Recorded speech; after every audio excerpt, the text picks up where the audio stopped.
बाला साहेब ठाकरे जी का नाम लेते हैं बाला साहेब ठाकरे जी का, और जब प्रतिमा बनने जाती है शिवाजी महाराज जी की, तो उस प्रतिमा को पूरा करने का काम ही नहीं करते। एक प्रतिमा बनी, वो ढह गई, उसमें इतना भ्रष्टाचार था। दूसरी प्रतिमा को पार्लियामेंट से निकाला गया, संसद से हटा दिया गया। तीसरी प्रतिमा का शिलान्यास किया 7 साल पहले, आस्ते आस्ते काम बंद हो गया, उसको बनाया ही नहीं। बाल ठाकरे जी की बात करते हैं और उन्हीं के बेटे की पीठ में इन्होंने छुरा घोंपा। किसानों की बात करते हैं, किसानों के लिए 10 सालों में किया क्या? 2.5 साल से यहाँ पे महायुति सरकार है, 10 सालों से केंद्र में मोदी जी की सरकार है। यहाँ के किसानों के लिए किया क्या? किस मुंह से किसानों के लिए बात कर रहे हैं? तो जो कह रहे हैं, ऐसा लगता है कि सिर्फ बोलने वाली बातें हैं। महिलाओं की बात करते हैं, चुनाव के 4 महीने पहले महिलाओं के लिए एक स्कीम निकाल दी, 1500 रुपए आपको हर महीने देने की।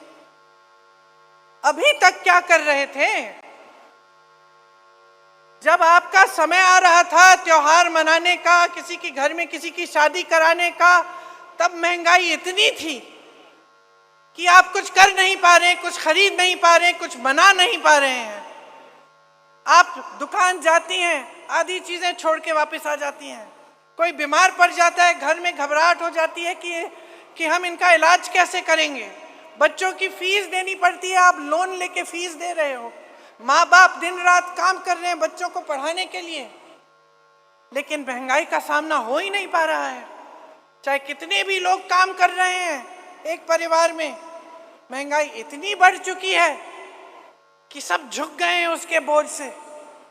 और मोदी जी आपके सामने मंच पर आते हैं, चुनाव के लिए आपकी एक स्कीम बना देते हैं, लाडली बहना, और वो सोचने लगे हैं कि इस स्कीम से 4 महीनों में आपको 1500 रुपए दे देकर आपके वोट ले लेंगे। और आपसे कितना लिया है इन सालों में? कितना खर्चा करना पड़ रहा है आपको छोटी सी साधारण चीजों के लिए? ये कोई पूछ भी रहा है? तो एक तरह से मुझे लगता है कि एक नई परंपरा शुरू कर ली है इन्होंने 10 सालों से भारत की राजनीति में, जो हमारे पूर्वजों की, हमारी आजादी की लड़ाई की, हमारे संविधान की जो परंपराएं हैं उनके विपरीत है। ये इनकी जो परंपरा है, इसमें इनके लिए जनता के प्रति कोई जवाबदेही नहीं है। कुछ भी कह सकते हैं, कुछ भी कर सकते हैं, जनता को जवाब देने की जरूरत नहीं होगी। ये बात अंदर इनके एक एक नेता के अंदर बस चुकी है, उनके दिलों में बस चुकी है।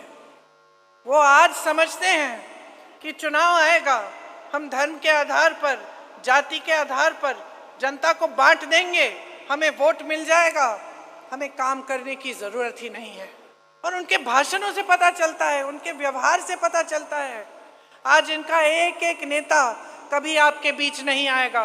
प्रधानमंत्री तो छोड़िए, इनके नेता ही नहीं आते आपके बीच, मंत्री नहीं आते, आपसे मिलते जुलते नहीं हैं। इनको कैसे मालूम कि आपके संघर्ष क्या है, आपका जीवन क्या है, आप किस तरह से अगला दिन देख रहे हो, किस तरह से आप संघर्ष कर रहे हो, कैसे अपने बच्चों को पढ़ाने के लिए आप कैसे आगे बढ़ रहे हो, ये समझ नहीं पा रहे हैं। एक तरह से कट गए हैं, अपनी दुनिया में रहते हैं। इसीलिए खास तौर से चुनाव के समय आपका ध्यान भटकाने का काम करते हैं और आपकी जो असली ज़रूरतें हैं उनके बारे में बात नहीं होती, चर्चा नहीं होती। आप सोचिए, यहाँ का किसान त्रस्त है, परेशान है। यहाँ के जो दूध उत्पादक किसान हैं उनको सही दाम नहीं मिलता। यहाँ गन्ने के किसान हैं, FRP का सही दाम मांग मांग के थक गए हैं, नहीं मिलता। किसान आज जब खेती करता है